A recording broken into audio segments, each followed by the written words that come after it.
Yeah, poor John. He's missing out on all of his opportunities to give us candy. I'm gonna blame John for my weight gain.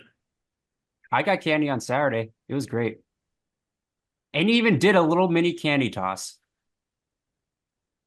to one person. Kayla, Kayla. You guessed Or it. Kayla. did he hit her with candy? I don't think he did. I think he was gentle with his tossing of the candy. Wow. Wow, that's very big of John. I'll have to ask Kayla though.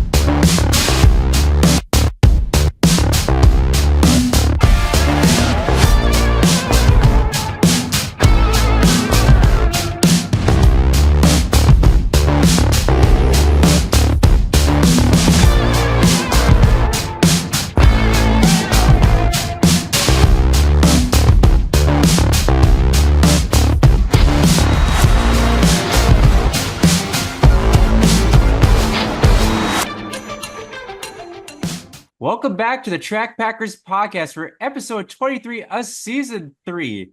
I am happy to be here with my good friends Becca and Jessup because now they have upgraded and up-to-date internet, and so we shouldn't have any issues. So, how are you guys doing? Jessup, let's start with you. Let me tell you, if I could shove my foot through a phone,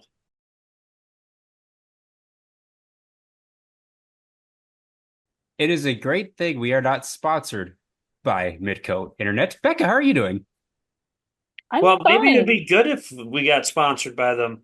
We have internet. It works just fine. Oh, sorry, I got distracted. Well, like I said, it's a good thing we aren't sponsored by Midco currently, but who we are sponsored by is Hitch Harness. And we want to thank Tyler Hall for supporting us on the Track Packers podcast. With the summer winding down, fall season coming up, there's going to be a lot of movement, a lot of travel, a lot of jobs taking place before you know what comes around. And so head over to hitchharness.com and check out the products they have. Of course, the signature product is a single or double style receiver hitch. You can also find some other stuff in there for the razors, like pull bar brackets and chassis dollies to make your life easier in the race shop. So thank you, Tyler, for supporting us on the podcast over these last couple of seasons. So the lineup as it stands is Jessup's on the pole because he's been on the pole quite a bit over the year. I'm in second and Becca is in third. We are missing John this week because he's over in Portland having a grand old time over there doing who knows what. I think he's running Antifa.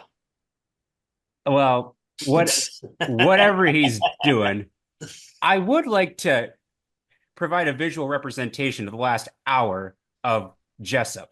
This was Jessup probably 30 minutes ago. This is now Jessup. Amazing what updated internet will do to a guy. No, that second photo was a good night. There's a lot of margaritas, and I think I shoved 2 margarita straws in my mouth, and I started running around the restaurant going, Art, look at me, I'm a walrus. True story. This actually did happen. Right in the middle of COVID, and they were all upset about it, and I was laughing my ass off, my butt off. We gotta have fun every now and then, although not surprised that Jessup was participating in such shenanigans as that. What do you mean by that, Mason? Not a dang thing. That's what I assumed. Let's officially start episode 23 with the waving of the green flag and get right into who or what we are repping. Jessup, as the pole sitter, you get to go first. Well, like every good person, they have to go through their shirts, and sometimes you have to rely on a shirt that your friends have gave you. And this is a shirt that a friend gave me. I won't name their name, but they might be in second. And this is none other than Skylar Smith, and they're from Bemidji, Minnesota. Mason told me they are now racing a Midwest mod, versus what I assumed. And I'm more familiar with them racing a Mod 4, I believe. And yeah, so it's a really nice shirt. It's a nice bright, well, not super bright blue, not obnoxious, but a very lively blue with some neon on it and some nice white. It's very sharp, it's very clean, crisp, and you can wear it out in public without having it be over the top obnoxious like some race shirts are. That is a very good point. And yes, he did. So he did race Mod 4s when with that shirt. He's also raced Midwest Mods even before that, went to a Mod 4, raced was sort of modifieds last year, and now went back into a Midwest Mod. So he's kind of dabbling in a whole bunch of things. That just doesn't seem like the route I would expect someone to go. I'm going to start with the Midwest mod, and then I'm going to back it down to a mod 4. Maybe I can see that financially being fiscally responsible, and then all of a sudden, and I'm going to the big mod now, and then I'm going to go back to what I started with. Yep, it was. I know he told me that financially it was better going to the Mod 4 for those several years.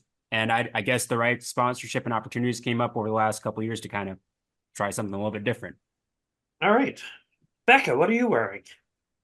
Oh, she went off screen. I can go while she's gone for a brief moment. I am repping what is one of Jessup's, or not Jessup's favorite race, the 51st annual Silver 1000, which I got this hat last year over at the now Proctor Speedway. It was Halber Lines. I'm sure it's gone through several name changes, kind of like Not Don really. DeClaw has. Or not really? No, not really. As far as I'm aware, and I'm sure somebody back home can correct me because it's been a while since I've been there, but when I was a kid, it was the Proctor Speedway. And then just recently, it changed to the Helperline Speedway for the sponsorship money. And then it's back to Proctor. Okay. Whereas its neighbor across the river, it's been the Superior Speedway, the head of the Lakes Fairground. It's been what was it? I think it was Amsoil for a while. Well, it was Amsoil Speedway, and then it went to Gondik, and then I thought there was something else. I can't remember what it was called before. I'd have to pull out one of my history books. Yeah, it gets confusing, like especially for Superior. I always know it's Proctor Speedway. So when it was Halber Lines for that year or two, I'm like, okay. I think it actually was. Did we say it was Superior Speedway?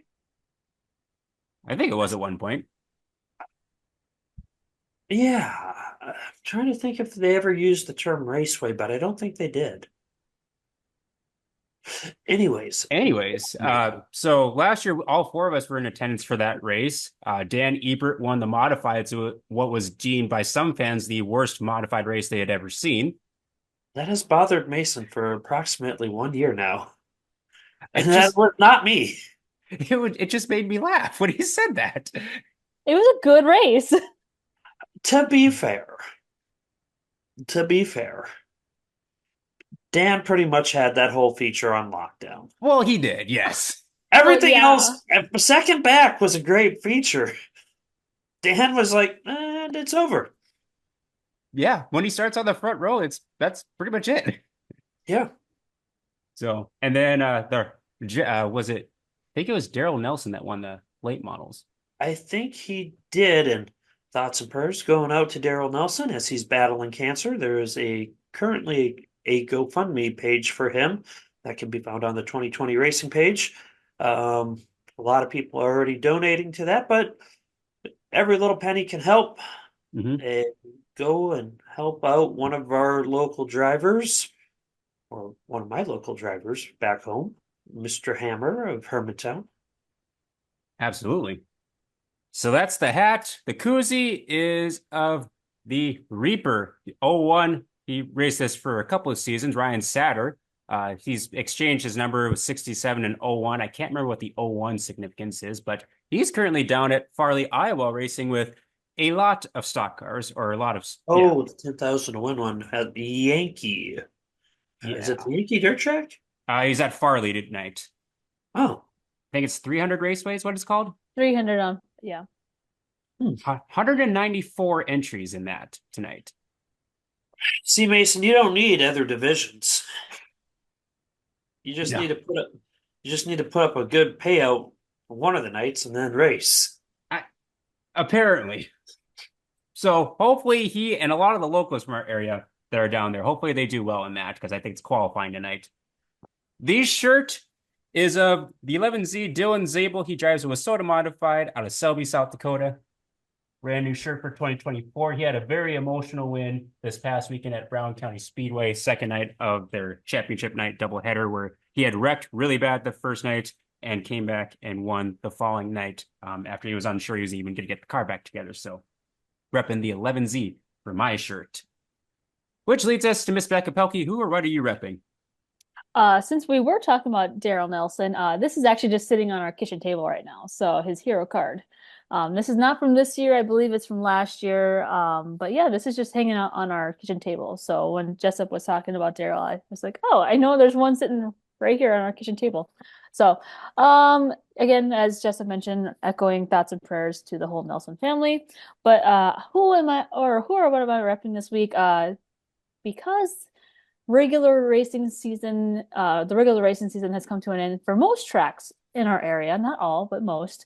Now it's kind of getting into invitational season, and one of the biggest races of the uh in America is coming up, and that is Super Nationals. And I'm repping a driver who I think will do very, very, very well down at the Boone Speedway, and that is the Tom Berry Jr., the 11X. So got this shirt while I was on mod tour this year. I know Tom gets lots of t-shirts, but I think this is for the black and gray paint scheme or the wrap that he had earlier this year. So this is the shirt that goes for that car wrap. So that's the front, and then this is the back. Very cool looking shirt. Yeah. And there's just baby bump. So yeah. I feel like I have to show it off because I don't know if I'll be on the podcast next week. We don't know. If baby could come any day now. I was So gonna say yeah. we're getting mighty close. Yes, this is week 38. So and baby's pretty much ready to go at any point. So yeah, but I'm repping the Tom Berry Jr. t-shirt. So I think he'll do very well at Super Nationals. And right now, Super Nationals, last I heard, was over 900 race cars in their several different racing divisions. So I think there's going to be Oh, yeah. some great racing coming up after Labor Day weekend. Yeah, that's going to be starting. I think they start the Prelude. Is it Saturday or Sunday? Oh gosh, I'm not sure. That is Sunday. I Hold haven't paid hold that that much thought. attention to that just yet, but I do know I think the I gotta first day is finish my on Monday, picks. Mason, did you do your right? picks yet? Hold that thought. For tonight Oh, or? yeah, I Jesus. did. I'm currently doing it. There's a stupid amount of guys from our area. There, And we're back. Hey, that's a lovely shirt, Becca. subtle transition from our red flag situation. But anyways, that'll do it for the not hot sauce, hot memory rewind. That'll Well, do it for who or what we are repping for episode 23 of season 3. So now we will move on to the hot sauce, hot memory rewind and give a shout out to Isaac Hot Sauce Sondrol in the 12S IMCA modified /49, depending on the week. Don't believe he raced at all this last weekend, as I'm sure he's getting really busy with farming, and who knows what he's got cooked up for the remainder of the season. But if you see him at the racetrack, in the pits, be sure to tell him hi. He's been announcing too, so maybe he'll be doing that for the rest of the season. But looking forward to seeing what he's up to next. And so thank you, Isaac, for your support on the podcast. Who do you got for us this week to be stumped by? well, I picked out some people for you, Mason, like I do every week, faithfully and loyally to the hot sauce memory rewind. Now, remember, kids, if you're playing along at home, you have to do two things: name the drivers and name the year of the photos. Are you ready? Yes, this is going to be tough without John, FYI. Number one is the number one. 1A. Can I get a I don't hint? know. This is a very famous, is a very well-known late model driver or Wissota driver. Rick Auckland? Close, but no. Dang. Now you know how I feel when you start pulling out photos from you and John do the. You should know this. You're right. They raced maybe Alexandria 10 years before I went over there. Becca, any guess? This is John Hankmeyer. Oh, okay. I've heard that name. Yep. So all these people, you will once you hear part of their name or their name, you'll say, "Oh, okay, that makes sense." Yeah, Right? right. We're ready for number two. Yep. This is actually kind of a cool little design here. You may or may not remember this, Mason.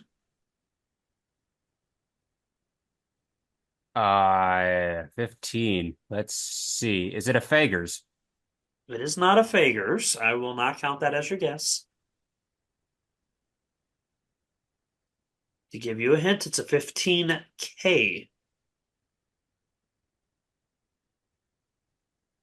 He has Hmm. made a lot of racing chassis in our area. Krasinski? But does he know the name? Not a dang clue on who the first It name would be. is. It is John Krasinski, Mason. Okay. So kind of a fun one. Like I said, a lot of these, once you hear the name, you're going to be like, okay, this makes more sense. Yeah. And final one. Here we go. You ready? This is a.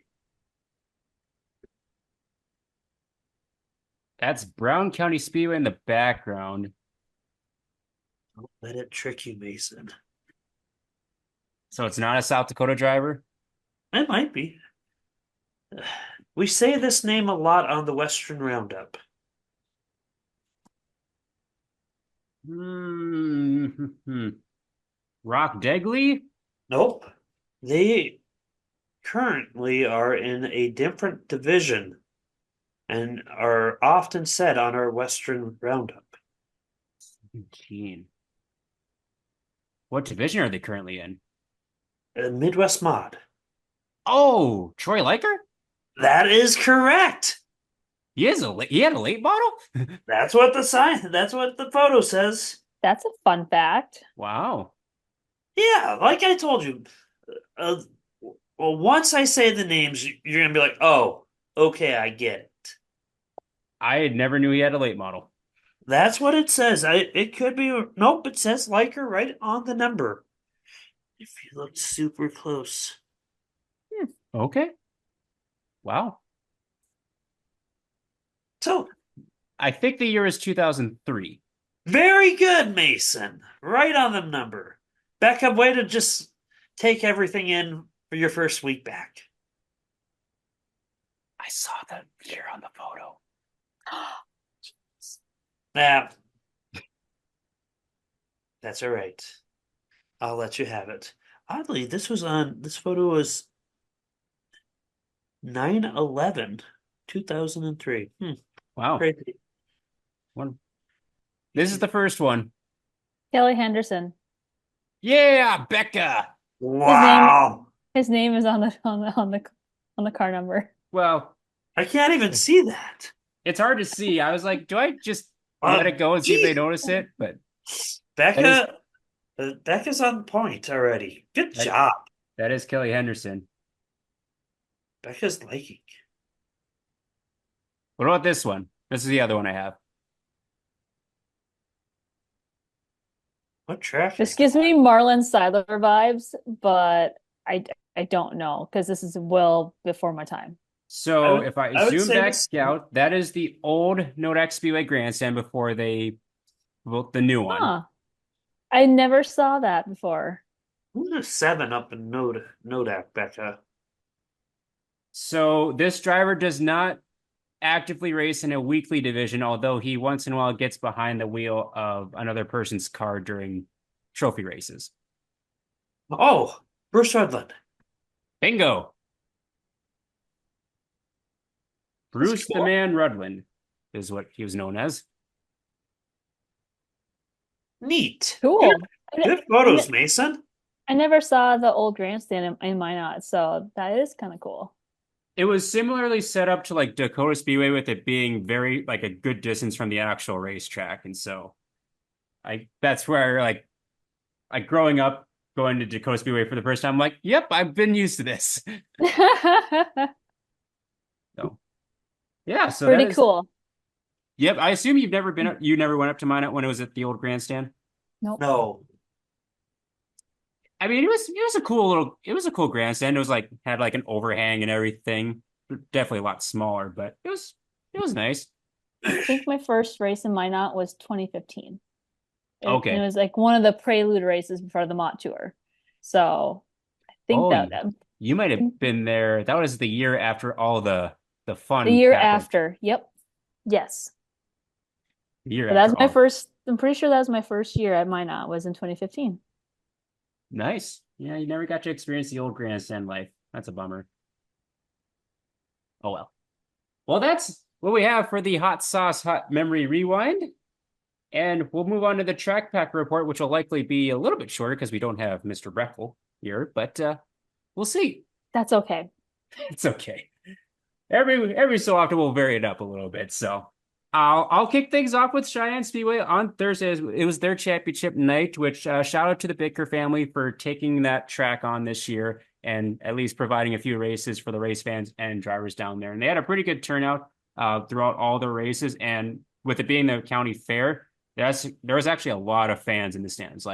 It's the stands were pretty well packed, especially in the main part. And so definitely a good turnout for fans and cars as well. They had a really good car count in all the classes, so they crowned champions in most of their racing divisions that were able to get enough shows in. And so 6 Clark classes on hand and started off with the mini stocks this time with Wayland Current out of Bemidji, Minnesota, taking the feature win. Put a whooping on him. There was no contest. Tough break for Chandler Dick in the 66. He barrel rolled off a 3 and 4, but thankfully he was okay. And the champion in the mini stocks was the 97 of Mason Bogart. Sport mods were up next. This was their one race that they had at Cheyenne Speedway this year, and Jaden Pavlicek was your feature winner there in the 74 machine. NX Legends, they had, I believe, 26 legends, so very good car count on a Thursday night. So they actually had to have a B main to whittle it down to 20 cars, and the track was fast all night, and so definitely a lot of fast racing action. And it was Ryan Brosset who took the win there in the 29 machine, and your champion was the 58 of Sean Johnson. Hobby stocks slash the IMCA hobby stocks, they kind of combined the old class at Cheyenne and then the IMCA hobby stocks from like the Red River Valley all into one class. Cade Genskow, first career feature win in the number 4 machine. Big congrats out to Cade for getting his first feature win. And your champion in that division was Andrea Jacobson in the number 15 machine. In those Soda Midwest Modifieds, it was Zach Reinke taking the feature win, with Lucas the Nightmare Rodin in 19 being the season champion. And finishing out the night was your IMCA stock cars, where Johnny Carter, who started 10th, made everyone look silly and ripped around them all on the high side to take the feature win and the track championship. And so big congrats to Johnny Carter. Interestingly enough, his car died as a car coasted across the finish line. And so he showed up to victory lane without his car. So hopefully no major engine troubles there, but he didn't sound too concerned. So that was your night over at the Cheyenne Speedway on Thursday for Ransom County Fair races. So just like that, we move on to Friday. And I finally got to take in a normal night of racing action or the Dakota Speedway without any weather shenanigans. So that was really nice to be a part of. And so, Jessup, what were your takeaways from championship night over there? Well, it was a busy night on my end. We discovered some audio issues at the last second, which would have been very problematic. But we got them fixed, so that was kind of nice to have happen. Racing was pretty good. All things considered, racing was really good. Champions were crowned, and there was some, I wouldn't say first time winners, but first winners, first in a while winners were took place. That was nice to see. And Yeah, it was a good night overall. Becca? So Friday night is probably going to be my last night at a racetrack before baby comes. So I just wanted to make the most of it because I don't know, the last couple of weeks I haven't gone to Jamestown just because if I go to two races in one weekend, I just get overly tired. And then I just don't do anything at all on Sunday, which most people would probably be like, yeah, you should rest before the baby comes, but there's also a lot of things I want to do. So going to more than one race on a weekend the last couple of weeks just hasn't been in the cards for me. So Friday night at Dacotah Speedway is probably going to be my final race before a baby comes, and then we'll see what life holds after. But we had 100 cars at Dacotah Speedway for championship night. The point standings going into the final night were very close in several of the racing divisions. And the racing on the track was just as great as well because, as Jessup alluded to, there were they weren't first-time winners, but they were first-time winners to Dacotah Speedway. So that's always exciting to see some first-time winners, new faces in victory lane. So real quick, Jameson, if you want, I can go through the results real quick. Go ahead, it's all you. All right, so starting with our IMCA Sport Compacts, we've had healthy car counts all season long. So thank you to all the travelers who come both near and far to support that racing division. But for championship night, Zach Eubanks was 1 point behind points leader Alex Thompson. And Zach Eubanks has been on a winning streak at Dacotah Speedway. He's got 6 wins in a row. So he was going for win number 7. He got the lead early, but Ben Burke, the Nodak Speedway champion, tracked him down and made a late race pass for the win to take home his first Dacotah Speedway victory. Zach Eubanks edged Alex Thompson, and they technically tied in the point standings, but because Zach Eubanks has had 6 victories compared to Alex Thompson's 0, that the tiebreaker went to Zach Eubanks for the track championship. So congratulations to Ben Burke, your feature winner. Congratulations to your track champion, Zach Eubanks.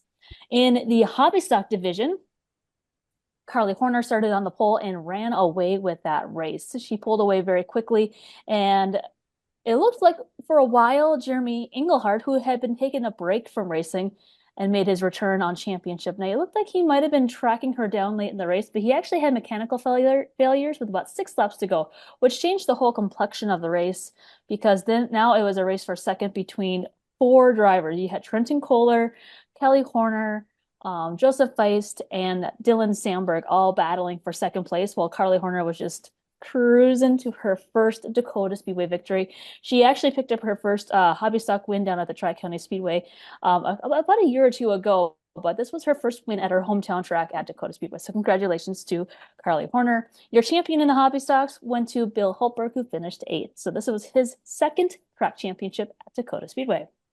In the INEX Legends, it was a very tight points battle between Donovan Weist and Preston Martin. Donovan Weist drove to the front very quickly, and he was really the car to beat. Preston Martin, he found speed on the high line and started to close in on Donovan Weist, but just kind of ran out of time, and it just didn't fall for Preston Martin this year. He was your defending track champion, but he finished just a few points shy to Donovan Weist, who picked up the feature win and clinched the track championship with that win. So congratulations to Donovan Weist for sweeping what he had to do to win the championship, and that was win. So he won the feature race and won the championship. In the IMCA stock cars, Marlon Seidler started on the front row and just nailed the setup in the stock cars. He was the car to beat in that particular race. Hunter Damagala, who was your points leader going into the night, he, thanks to some mid-race cautions, and there were quite a few mid-race cautions, he was able to drive through the field, and he gave Marlon Sadler a run for the money at the very, very end. But for the most part, Marlon Sadler had a very easy race for the most part, up until the end when Hunter Damagala got to near the front and gave him a little challenge for the win. But Marlon Sadler hung on. Sean Strand, who was only 5 points behind Hunter Damagala, he had trouble early. I believe it was on lap 1, so he didn't even make it very far in the feature before he had to pull into the pits. So all Hunter had to do was just finish the race, and the championship would be his. So congratulations to your feature winner, Marlon Sadler, and your track champion was Hunter Delmagala. And Hunter's been on quite a roll at Dacotah Speedway. This was the first year we had IMCA stock cars at Dacotah Speedway. But Hunter, before then, raced WISSOTA Street Stocks and was a 4-time defending track champion in the WISSOTA Street Stock division. So this is technically his 5th straight track championship in a similar racing division. So Pretty good streak. I know he's been pretty tough to beat at Dacotah Speedway, no matter what he drives. So, but congratulations to Marlon Sadler, your feature winner, and your track champion, Hunter Delmagala. And then in the final feature of the night, Quentin Kinsley was in a zip code all of his own. He pulled away very quickly, lapped dang near half the field before a late race caution came out and reset everything. But even on that late race caution, no one really had anything for Quentin Kinsley. He dominated and easily won that feature event. That was his 4th victory of the season. But the point standings going into the night was really interesting because the week prior, Mark Dahl blew an engine. So that handed the points lead to Jeremy Keller. Jeremy Keller was your points leader going into championship night. He had a 9-point lead. Unfortunately, he had a family wedding to attend, so he couldn't even come to the races to try to win the track championship. So that changed the whole points complexion to the points battle between Mark Dahl and Sean Strand. So Sean Strand was your second in points. Mark Dahl, I believe, was 3 points behind him. And so right away, Mark Dahl cruised to the front of the field. He was running second, but that late race caution really changed everything because on that restart, Sean Strand passed enough cars to hold on to the points championship. And so Sean Strand was your points track champion for the, oh gosh, is it the 11th time at Dacotah Speedway? And Quentin Kinsley was your feature winner. So great little race within a race within your modified feature to watch the points battle, but also watch Quentin Kinsley pick up his 4th victory. So great night of racing at Dacotah Speedway. And congratulations to all of our feature winners and track champions. I agree. It was a fun night. I got to interject on the mic a few times and even sound like I was slightly impaired because the echo in the stands threw me off. So I apologize for that.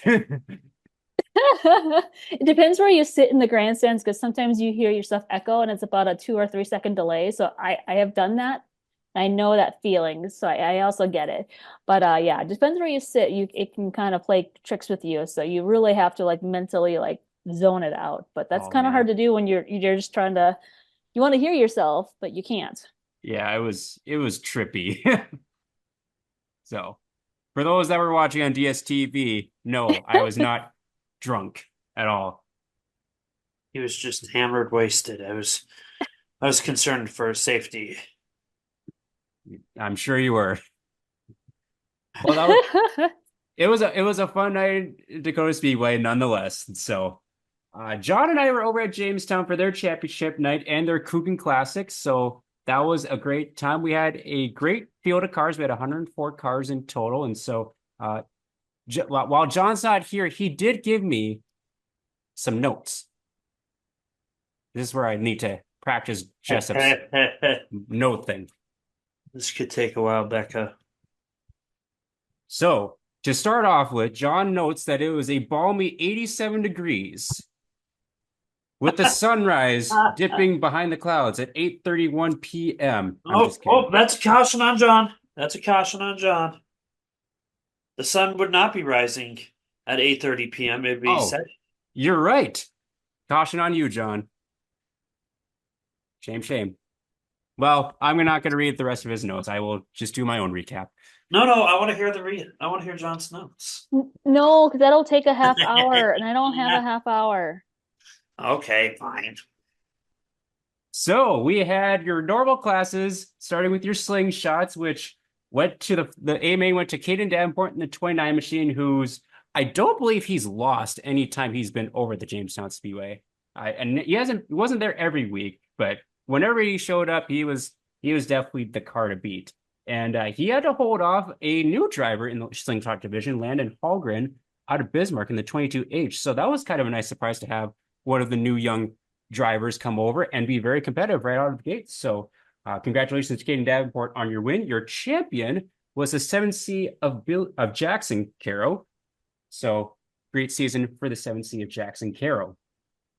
In your Bombers / Hobby Stock division with 20 cars in attendance, it started with an all Ettinger front row, and it ended up with 2 Ettingers in victory lane as Jaden Ettinger looked really good all night, led every single lap to get her first Hobby Stock feature win. That was a very, very popular win, and like she was running away at the end. Like Billy Carroll was in second. I think he was having a little mechanical trouble with overheating, but otherwise, like she held serve, she held off every challenge that anyone threw at her and looked clean and green all the way to the end. So big congrats out to Jaden on the feature win, and her dad, Travis, ended up in second. So it was a nice father-daughter celebration in victory lane for the Ettingers.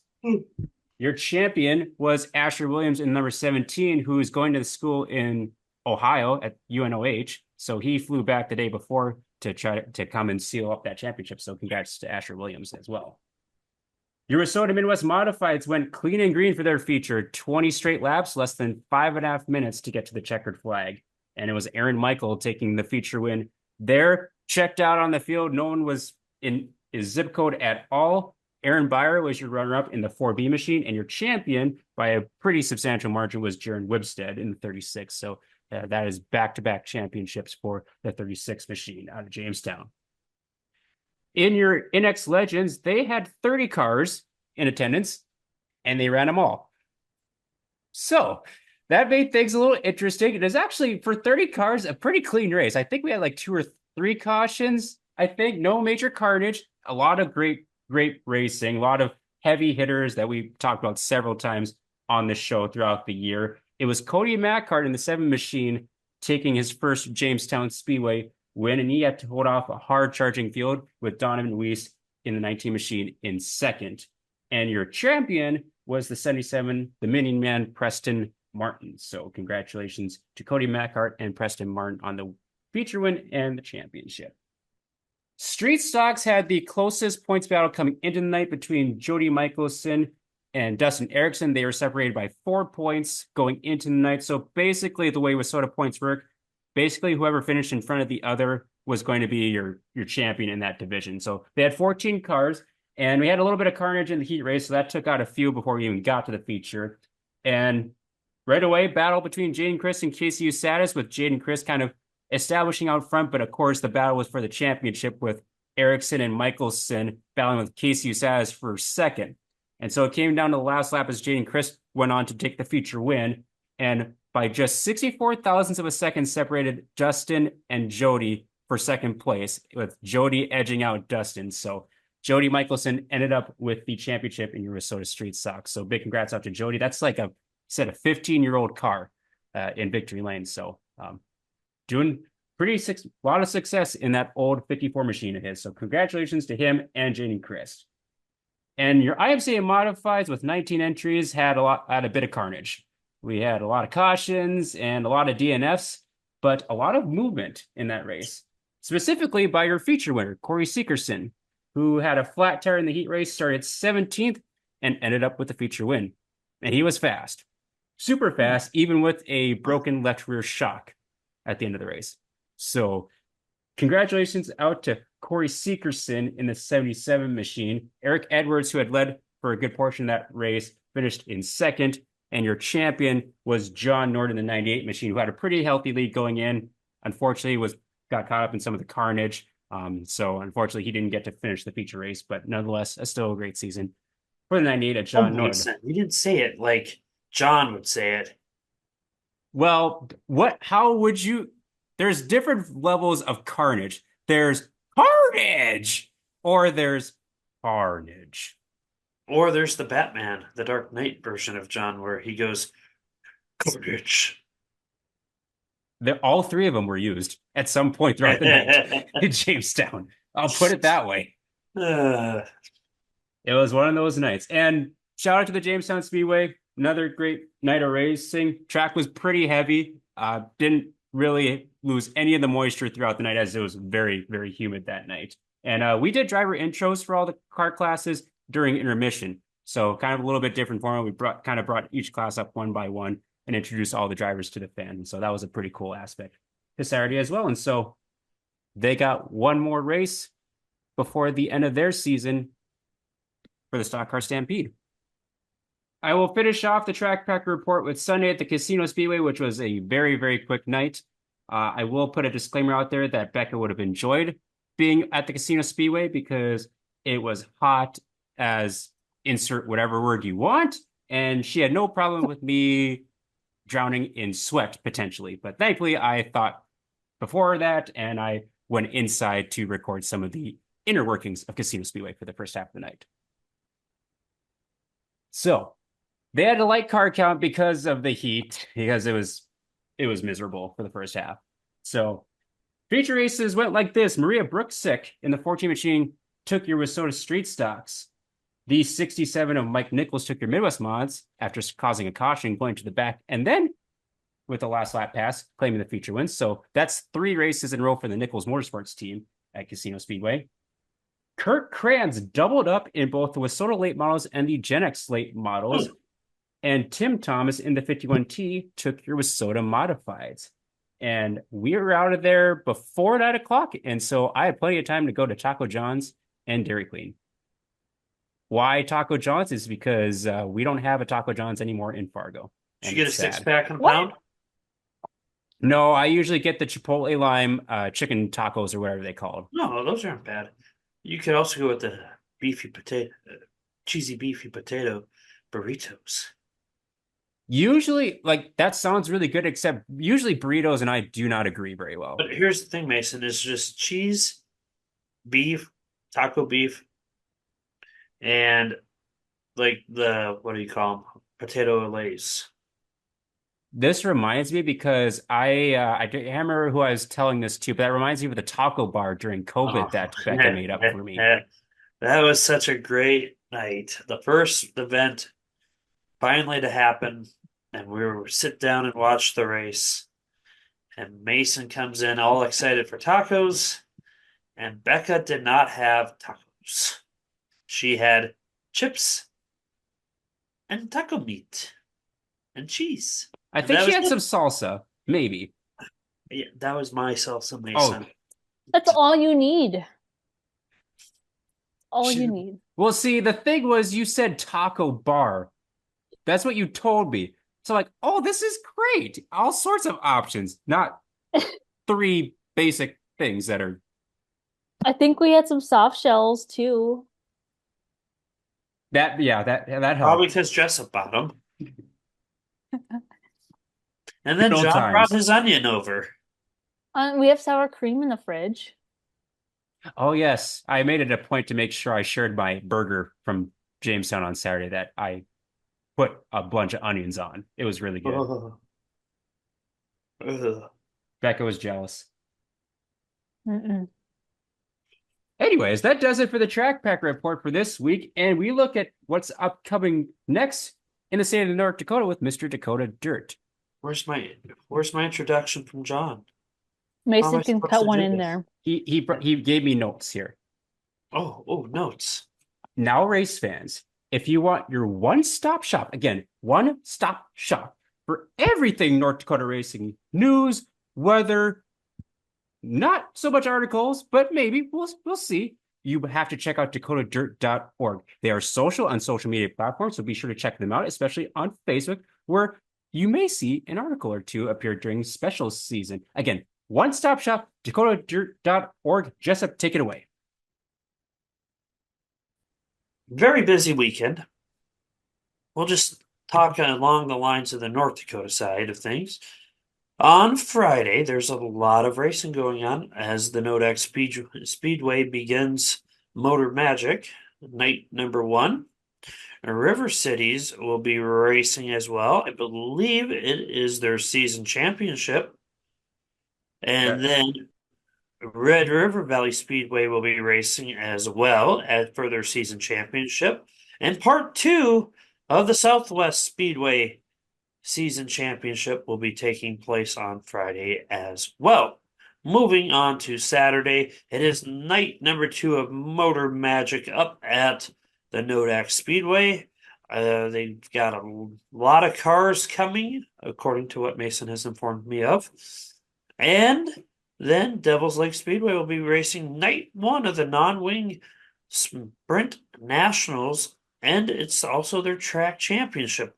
Now, this is where I always get confused every year because one night's their track championship and the next night's like the season championship. I don't get it, but someone will have to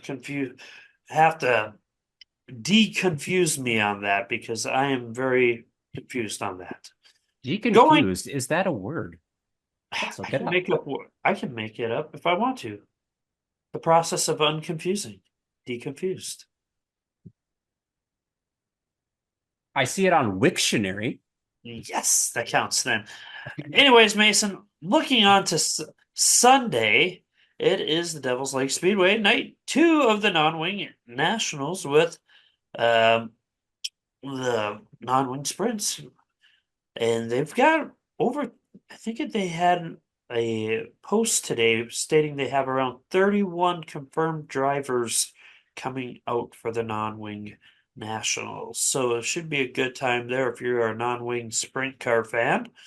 And then it's the third night of the Motor Magic event. It is the grand finale. We'll see who will survive the weekend of the Motor Magic. Now, let's get down to the rat killing, Mason. There's a lot of racing going on outside of our state. Why are you looking at me? Interesting terminology. John Wayne once said it, and it's a form of getting down to business. When you say let's get down to business, do you mean to defeat the Huns? Since I heard you're watching Disney movies that Becca couldn't watch for some reason. No, the Huns weren't involved in that movie. And you're on mute, Becca. He was standing right in front of the TV and he made a perfect door and I I couldn't figured see you. I figured I would, just so you could get the full experience of not being able to see what you want to see sometimes.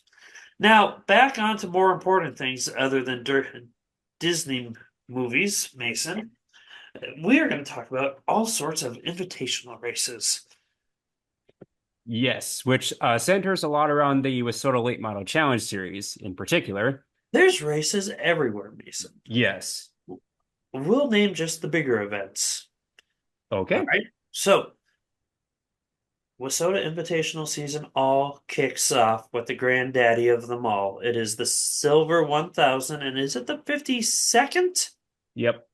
This year should be the 52nd, and they will have the challenge series there. And folks, it is what all good invitational races need to be: limited classes, unless you're going for the mega car counts, which then you start going into the ones we'll talk about in a second. But if you want a true inspirational invitational race where you get the best of the best and the cream of the crop, and you see who rises to the top, you get two, count them, two divisions of racing. You get late models and Wissota modifieds, the best that Wissota can offer. Then you go over to Friday night. You can go up to the Grand Rapids Speedway. Is it still the Dondalinger Speedway? Yeah, I believe so. The Dondalinga Dondaling or Speedway. Grand Rapids, I think. Yeah. Yeah. They will be having the Wissota Classic along with they'll be having mods, late models, and I think they have two more divisions. I don't know If if they still have pure stocks anymore. I will check I that think they for you do, here. but I could be mistaken. It's a very fun night of racing that we all got to partake in last year. We got to hear the gem of an announcer who gave me the beautiful lines of the super stocks and the MWM SmackDown division, and they both lived up to the billing. So a very fun night out at the Grand Rapids Speedway on Friday. Then come Saturday and Sunday, it is the Labor Day shootout up at the Hibbing Raceway, and that'll be a good race for everyone. I don't know if they're doing two complete shows. I haven't been looking. Been kind of busy with worrying about Becca and baby stuff and getting the house ready and all that good stuff and school starting. No excuses. Priorities, man. I have a lot of priorities right now, and none of them are me. Anyways, A lot of good racing right there. And then if we go out west, we'll see our friends over at the East West Clash with which track is that, Mason? Help me out here. Gillette. Gillette. And that's part of that border war co-op with another track. I think that's Black Hill Speedway. Yep. And it's a 5-day points type of deal. And they have, I think, overall purse between the in the 5 days is over $100,000. Something Think like that. something I'd like have to that. double check it, but definitely a fun event. They had a really good late model count last year. I think they had Highland Plains late models last year. This year, I would have to double check on that, but definitely a good time out there. And then we're forgetting so many other places, Mason. We have the Prelude all the way down at Boone, and then where else? Where else is Mighty Axe this weekend, or is that next weekend? Mighty Axe is this weekend. Fall Jamboree down at Deer Creek is this weekend. Rice Lake is racing this weekend. The inaugural Dairyland Dash.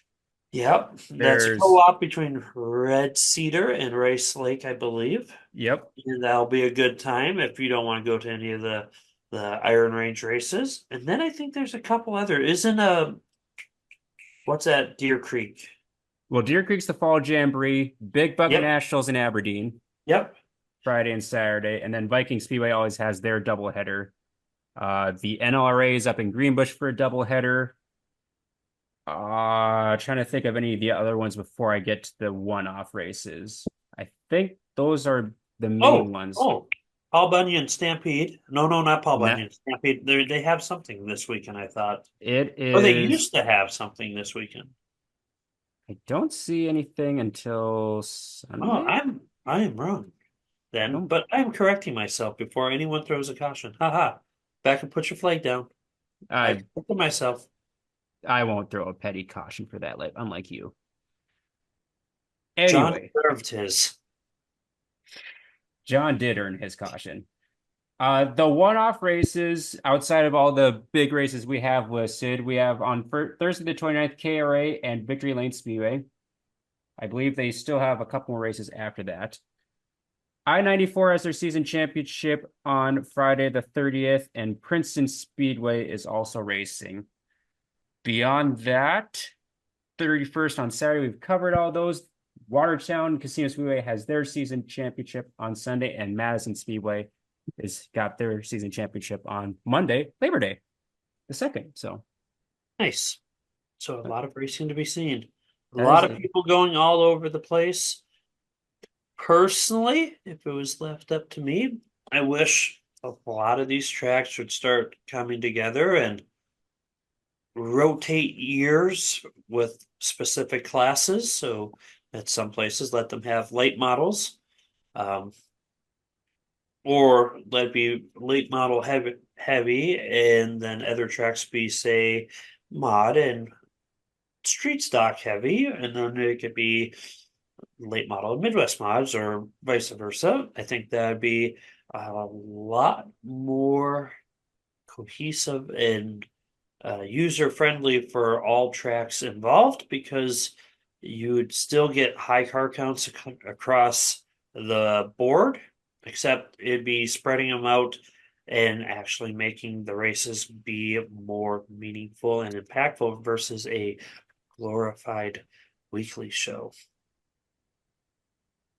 fair point. Yeah, this weekend and Memorial Day weekend are the two like crazy chaotic weekends where you could pretty much just throw a dart and go anywhere you want. Yep, yep.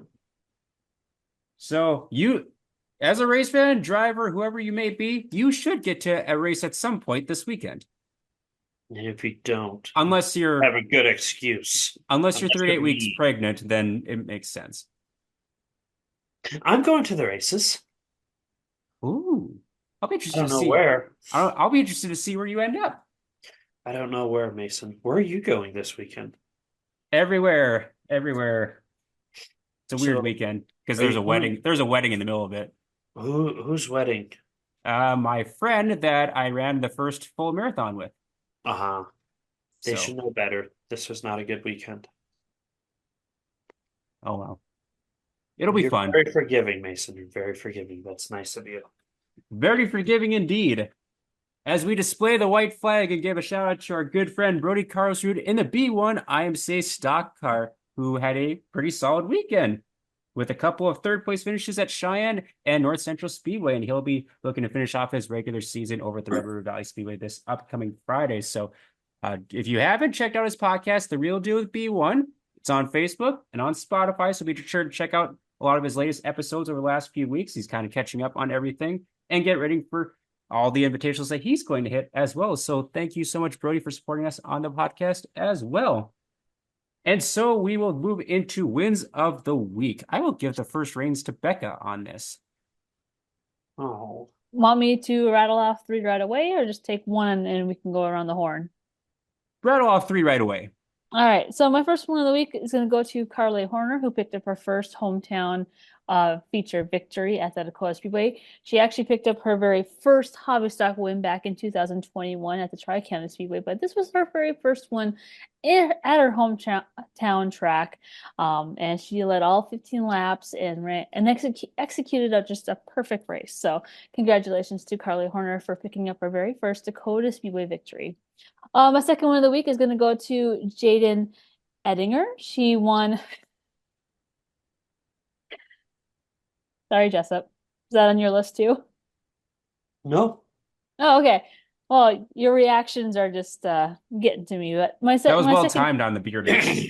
Thank my you. sec yeah, my second one of the week is going to Jaden Edinger for picking picking up her very first bomber / hobby stock feature victory of her racing career over at the Jamestown Speedway on Saturday night. And then who should I do my third? Choose wisely. No. So I'm looking at my list. I'm gonna go with okay, so I don't know if you guys have been keeping tabs on her, but Maria Brasic. She actually swept the Brown County Speedway Friday, Saturday, and then picked up a win at Casino Speedway. But the week prior, she also won she swept the weekend over at the Miller Central Speedway, Dakota State Fair Speedway, and Casino Speedway. So two back-to-back weekends where she just swept wherever she went.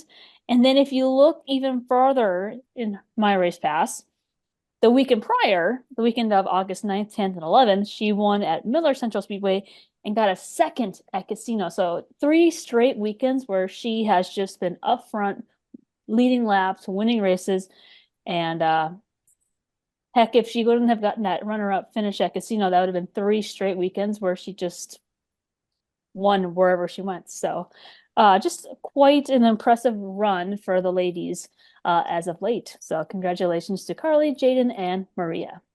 Yeah, and in particular, the two races at Brown County, she actually went behind. She was behind going to the weekend by 32 points, and unfortunately, Chris Sarah had mechanical trouble on the second night.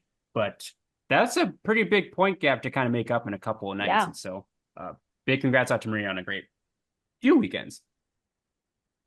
All right, Jessup, go ahead. Wow. I have people. I'm so happy. I'm here excited to hear these people. Well, I will start with Corey Seekerson with his IMCA modified one, going plus 16. Um, Jamestown is usually a pretty tough place to win at, and to go plus 16 is extremely impressive, even if it's just to go second or third, let alone do it for a win. So, tip of the cap to him. Second one's going to be Tyler Rabenberg with his Danny Schatz Memorial win. He went plus 7 on the field and held off Brady Donahue. So that's actually a really big deal because Brady's a really good sprint car driver. And yeah, I think that's his first win of the year as well. I think you're correct on that. Yeah, because anytime I've seen him on like my race pass for fantasy, I've usually picked him and he hasn't done super well. And unfortunately, I think his season might be done because I think he got in a wreck at Houston. Did he? Yeah. Well, that's unfortunate. While Mason's looking that up, I will announce my final winner. You And were we're gonna correct, by the go. way. Thank you. We did the math and I was right. Anyways, going out west, we're gonna mix it up here because we're often centrally located, and sometimes I go out east to my home stomping grounds. But I'm gonna go out to our Western Roundup folks as they had the giant ASCS 360 show out at the Big Sky Speedway. Let's see here. That's the Harvey Ostermiller. Is it Ostermiller or is Yeah, it I think it's Ostermiller? Ostermiller. Yep. Yep, Ostermiller. I was double checking my handwriting here. The Harvey Ostermiller Memorial, and I'm going to say Jake Bubek with his, I think he doubled down as this is the back-to-back champion of this race now. I think you're right on that. And he held off a lot of good drivers out there. There's Harley White, Sam Hafferty Jr., Kelly Miller. There was a lot of good 360 sprint car guys out there and gals, I guess, if with Harley at being out there. So to do that, to go back to back and to get, I think it was $12,012. I might be You are correct on that too. Look at him with all these accurate facts. Got to make up for it. Anyways, those are my winners for this week. A tip of the cap for all of you guys. Um, yeah, yeah, great job. Excellent. I got three more to rattle off here. The first one goes out to Ryan Ost in the 24X. Oh no, did I lag again? You guys are Yep, frozen. you are frozen. Mason's face is frozen in time. You dang internet. And you should have done a update and called Midco. Well, my internet was not the problem, and I don't think it's that big of a problem because I still have pretty good download speed. Ah, And no, that's good. anyways, so I will rattle off my three wins of the week. The first one going out to Ryan Osen, the 24X with Soda Midwest Modified, as he picked up his first career Midwest Mod feature win down at the Brown County Speedway this past Friday. And what's interesting about this race is he started outside front row and dropped back to eighth right away. And then through a series of cautions and then like a green white checker, he moved up through the field and got a last lap pass to get that first feature win. So big congrats out to you, Ryan Osen, the 24X. The second win of the week, I'm giving it to Ty Agan in the 26. Raced 4 nights this weekend. He got a first at the KRA Speedway, runner up by a meh to Derek Turner in the 10T, who's been on a hot streak as of late. On Saturday, he got his first win at the Madison Speedway, and he runner-up finish by, again, just at Granite City Motor Park. So he had a pretty solid weekend in the 26 machines. So not bad for Ty Agan. And speaking of the Granite City Motor Park, they get my third win of the week. I was watching their broadcast, and they had a situation where the lights went out in turns 1 and 2 during or just before the Superstocks were about to take the green. And so because of the lighting system, they have to let them cool down before they turn back on. And so they asked drivers, hey, do you want to race with it being a little bit darker in the turns? They're like, yeah, that's fine. So they had all their like infield vehicles, tow trucks, ATVs, turn on their headlights and shine light onto the turn so that they could see a little bit better. And so they went out and did their feature race. They didn't have any issues. And so kudos to the track to get that race and continue the program moving, even though the lights went out for a brief moment. So those are my three wins of the week. Becca took my blanket win of lady drivers because they had a pretty good weekend. I mean, we didn't even mention Haley Dykoff getting another win over at Viking Speedway. Kaylee Van Epps was super close to getting a win at KRA. And like ladies are they're starting to rack up some wins and good runs. And so watch out, guys. They're all coming. Any other shout outs or any other wins that you want to highlight at all? Becca, you're on mute. I also had Andy Pake on my list. Yeah. That's a He good one. won a heat race over at the Red River Valley Speedway when the World of Outlaws were in town, and then went on to finish 6th in the A main. So I thought he had an overall very impressive night over at the Red River Valley Speedway when the World of Outlaws were in town. Top nine. Solid top nine. Yeah. Yeah, that had to be pretty cool for the fans there to watch him win the heat race. I'm like, because this is basically his first year in a 410. Mm-hmm. Yeah, him and Christopher Tram have been doing really well in the 410s this year. Yeah. Yeah, they have. That's really encouraging to see. Hopefully 'Cause we that need helps. some. Yeah, I would say we need some, especially around this area, because that would help everything overall, I think, in the grand Yeah. scheme of racing. Any other shout outs for you, Jessup? Hi, Mom. Hi, Mom. I don't know if she watches the podcast. Once in a while she tunes in. No, that's about it, Mason. Racing wise, yeah, that's all I got. Good luck to everyone racing this Labor Day weekend. Get out, race fans and drivers, support the tracks. They're putting a lot of money out, and this is the point of the year where tracks are. I wouldn't say desperate for fans, but they need big fan counts, big car counts to help them make it through the winter. Mhm. You're probably thinking, winter? What are you talking about winter? Well, this is their big financial point of the season. So um, go out, support, help out the drivers, buy one more t-shirt or hoodie or beanie in Becca's case. Oh, we And still have beanies. beanies, yes. And then the other part of it is buy one more hot dog at the old concession stand too. Huh.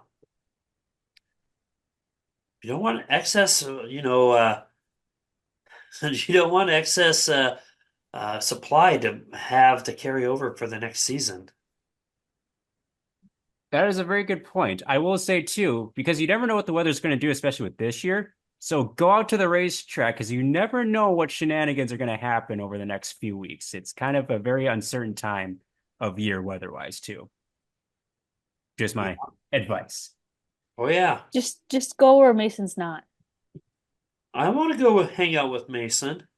Well, for the majority of the last few weeks, I don't think I've really had any issues or created any issues, if you want to word it that way. Believe me, I had a couple of people comment when I showed up in Mandan, and they're like, "You didn't bring any weather with you." I'm like, "I know it's a miracle." Yeah. Hmm. Anyways, that'll do it for episode 23 of season 3 for the Track Packers podcast. As always, be sure to like and follow on our social media platforms, Facebook, and also Spotify, Google, and Apple in the podcasting ways. Thank you to our sponsors, Hitch Harness, The Real Deal with B1 Brody Carlsrud, and Isaac Hot Sauce Sondrol.